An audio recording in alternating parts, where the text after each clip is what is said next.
So when you think about this whole notion of anxiety, have there been times where you felt uneasy or worried about something? Anyone? Anything? Has it happened more than one day? Okay. What were some of the uneasy conditions of the past in your past life? What was an example of one of the uneasy conditions you found yourself in? Having a college exam. Having an exam. So preparing for an exam. Okay. Others. Getting sick and not feeling better. Getting sick, and after having exhausted the apparent remedies, not getting better may have caused a little bit of anxiety. Any others? Not feeling that well prepared. Like you feel that you or the team might not be that well prepared for like game before, and then that you might not feel that y'all that well prepared to play in that game. When you haven't done your homework, when you haven't prepared yourself properly to play a game, you or the team, to show up on the field, that can increase a lot of anxiety. Or in the gym or stadium, that can present a lot of anxiety, can it? When you show up and you know you're not prepared. You are being challenged with the sickness and you have to go through a procedure. Causes anxiety. Surgery causes anxiety. So then what then is the long-term effect of having all of these different situations that cause anxiety in one's life? Does a person feel like they are conquerors, or does a person feel like they may be helpless if these situations are bombarding them every day, all day of their lives? Many times people find themselves in these situations primarily because of their level of preparation, their level of understanding of what actually is happening. The Bible said, with all our getting, get the understanding. What we must first acknowledge in order to become conquerors is that we must acknowledge that the anxiety could happen at any time. We must also acknowledge, as children of God, that we are in enemy territory, and therefore anxiety will happen. We must also recognize that God has said to us that we should not tie our result to the result of others, especially those who have not chosen to serve God. And that's where God's people have a tendency to get derailed when they tie their fate, their results to that of other individuals. Let's go over to the book of St. Matthew, the 10th chapter, and let the Bible speak to us. In St. Matthew 10, let me have a reader starting at the 16th verse. Behold, I send you forth as sheep in the midst of wolves. Be ye therefore wise as serpents and harmless as doves.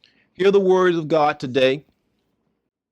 The Bible has declared unto us a message that Jesus shared with his disciples. Jesus declared unto his disciples that he's sending them forth as sheep in the midst of wolves. So he's declared unto them that they should be wise as serpents and harmless as doves. Let's talk about the environment that Jesus is referring to here. He said they're in an environment that he considers to be filled with what type of animals? Wolves. And are wolves the friend or the foes of sheep? They are the foes of sheep. So Jesus is saying, I'm sending you amongst people who by default will what? They are wolves, which means that they are not going to be your what?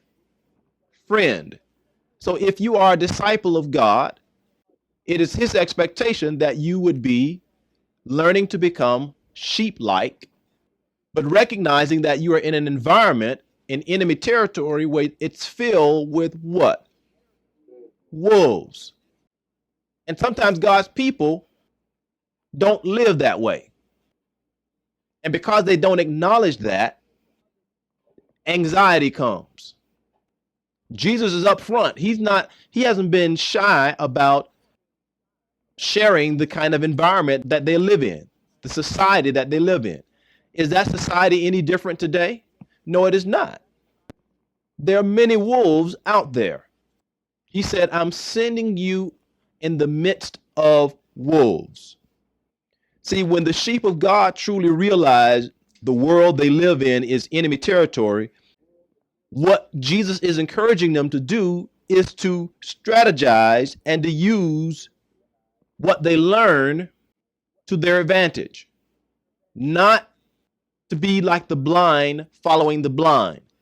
So the fate of the wolves, let's say if you see a couple of wolves fighting and one of them destroy another wolf, do you think Jesus is asking his sheep to feel sorry for the wolf?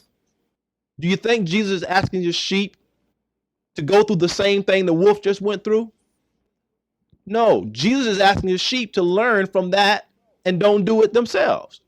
Don't get in a situation that caused you to get destroyed like the other wolf did, because the wolves will turn on each other. This is what enemy territory is like. It's not a Christian-friendly place. Is everybody with me? That being said, you're liable to find a wolf anywhere. Didn't Little Red Riding Hood from the fairy tale? Didn't she? Where did she find a wolf? In her grandma's bed, kicked back in her grandma's bed. You're liable to find a wolf anywhere, and that's what Jesus is telling his disciples. You are as sheep, but I want you to be wise as serpents. In other words, serpents are smart. They are smart. And that's what he's saying. I want you to be as humble as a sheep. Notice the characteristics. I want you to be humble and meek, but I want you to be sharp and aware as a serpent. So he's telling us to learn how to avoid troubles and situations. If you're in enemy territory, your primary focus should be to be what? Aware, to be alert, to learn, adapt, and move on. Some people call it survival.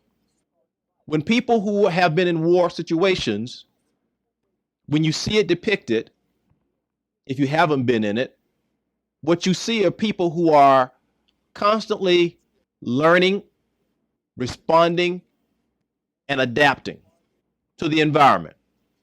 When you see somebody who's been under attack, or you see a group of people who have been under attack, what you see them doing is regrouping and then adapting so that they can get out of the line of fire, so that they can win that exchange. But once they win that exchange, or once they regroup, they learn from those ways and they don't do the same thing again. Is everybody with me? That's what Jesus is saying to his sheep. So one of the first things we have to do is to acknowledge that this anxiety could happen at any moment in time. Recognize that we are in enemy territory, so any situation could create that anxiety. What we have to do is to make sure that we as children of God understand that. Recognize that Jesus is also talking about there are two different ways of living. There's the way the sheep lives and the way the who lives? The wolves. So you know wolves are going to turn on each other, so they'll turn on the sheep. So it shouldn't be surprised that people around you may try to stab you in the back. It shouldn't be surprised that people around you may not believe as you believe. You must be aware. We're still talking about how to effectively play the game. So Jesus is basically setting the stage for not only his disciples then, but for us today. We still have wolves around us. And we must not go out thinking that they're not there, because they are. But there is an effective way that we can deal with them, as you will learn today. Continue at the 17th verse. But beware of men, for they will deliver you up to the council, and they will scourge you in their synagogue. Hear the words of God today. The Bible is declared unto us that we should be aware of men.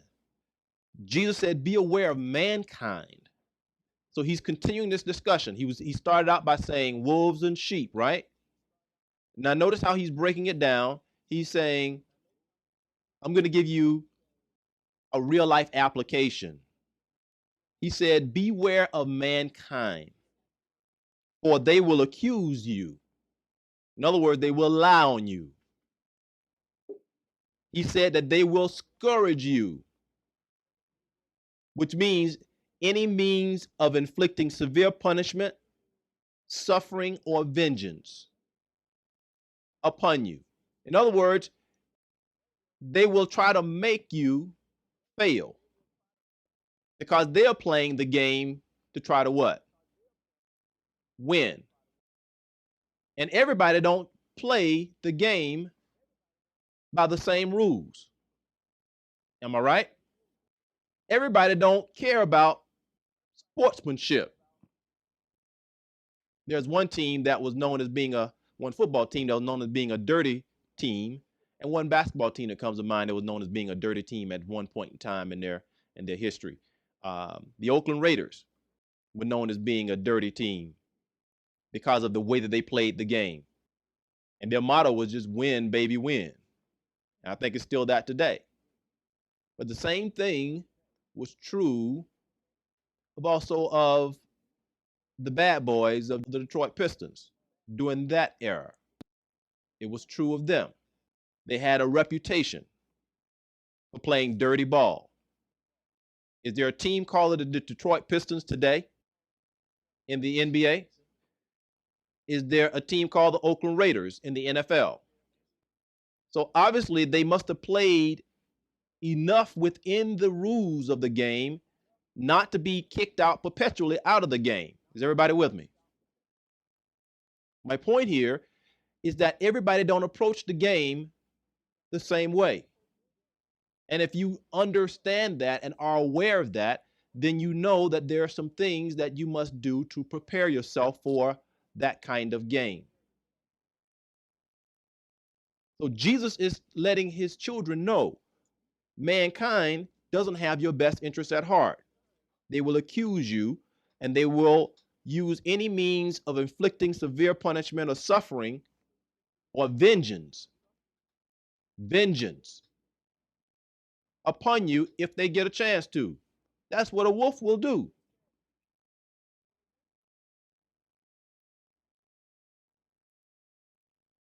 Vengeance.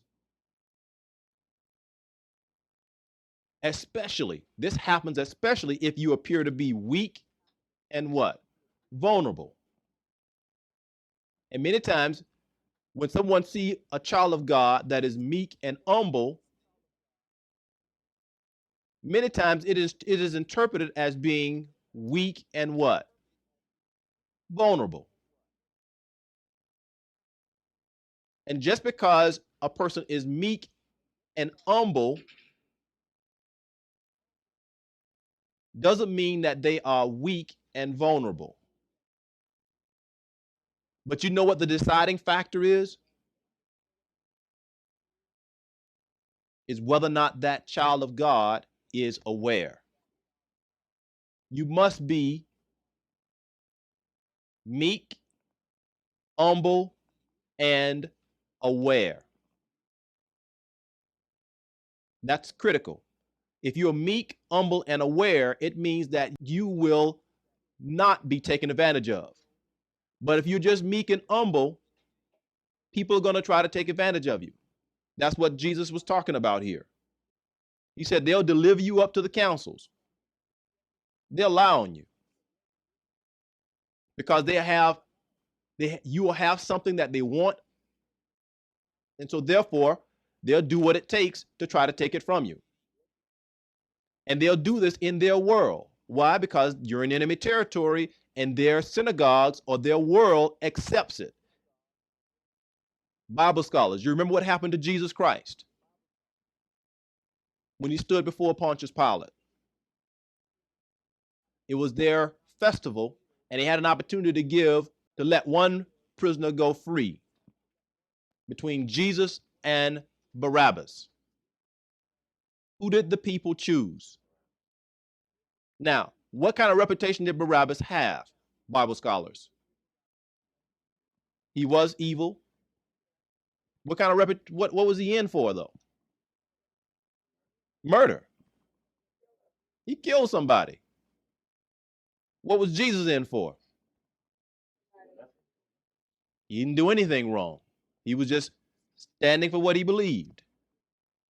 But because what he believed made the people around him that said they stood for the same thing feel uncomfortable, they felt a need to have to get rid of him. And so they chose a killer over Jesus Christ. Why? Because that's what happens in enemy territory. The law allowed it. Is everybody with me? The point that I'm making is that people can operate within the framework of what the law allows them to do without being considered by the law as being wrong. A question was posed the other day about the notion of if something is legal, does it mean that it's ethical? What do you think? If something is legal, does it mean that it's ethical? One says no. Two says no. Three says no. If something is legal, does it mean that it's ethical? Huh? So is that a no? No. Okay. But the reason I'm saying that too, because I was watching Law and Order, and this lady was trying to get this man out of this place, killing people, but she was an attorney. She didn't tell him that she was going to be his attorney or that she would represent him, but they brought her before the ethics committee. So if something is legal, does it mean that it is ethical? People have different ethics. So they were saying it's wrong to misrepresent herself to this person. That's why. So you say, you say no? No, yeah. Your answer is no. Yeah. Okay, all right. And Well, I feel okay. I feel that if you say something's legal, it has to be ethical. First, that people have different ethics. First of all, okay, if something's made like legal documents made off of ethics, then obviously it's like a yes or no answer. It can be ethical because it's based off somebody else's ethics. But there's basic. I don't see there's being a basic ethical base. They're different base.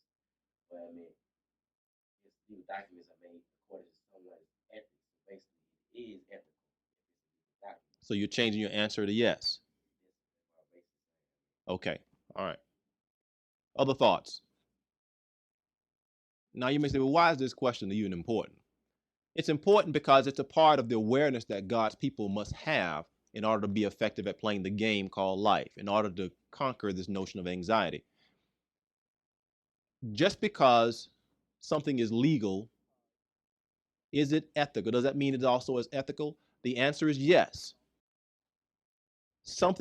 Anything that is legal, it in fact is ethical. Where the rub comes in is whose ethics.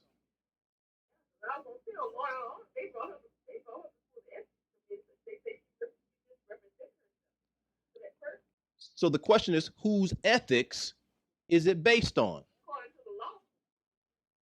Because a law is made assuming that somebody's ethics is written in it. It's representing somebody's ethics. For instance, there have been cases where the ethics of another culture said that when a child gets to a certain age, 5, 6, 7, or whatever that age may be, that child becomes the property of that male, and that male can take the child away from the parent and take the child away from the mother and just leave and go back to their country.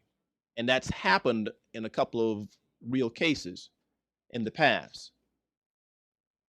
in their country, it's viewed as being ethical. It's a part of the law. But in this country, that's not the way the ethics roll. That's not the way the laws are written. You can't do that in this country.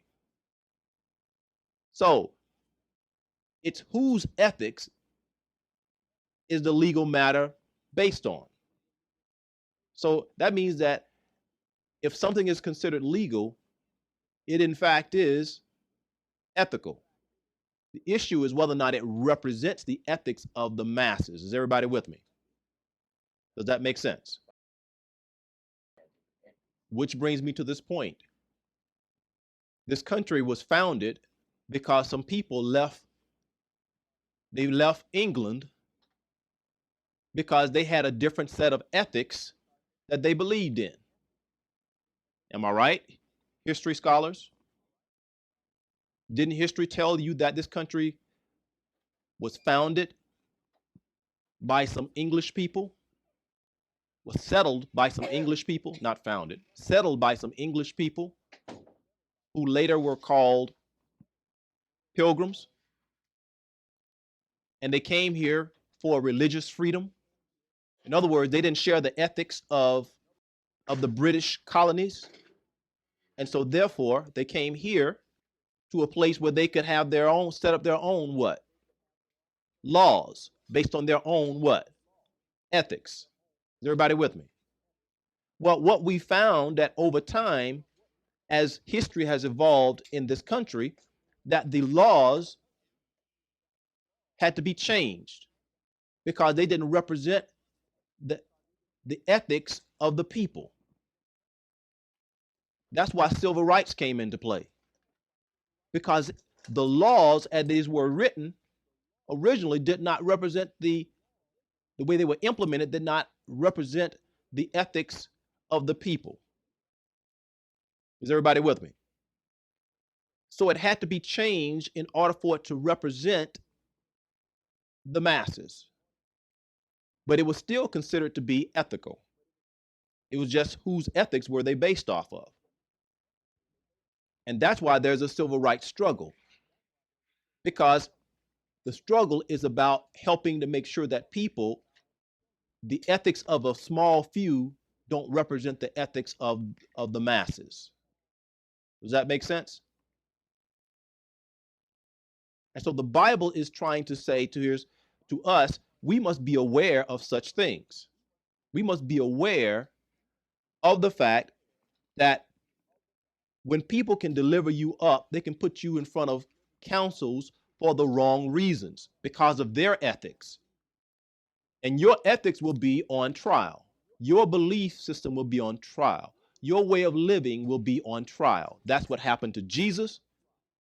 It happened to the disciples.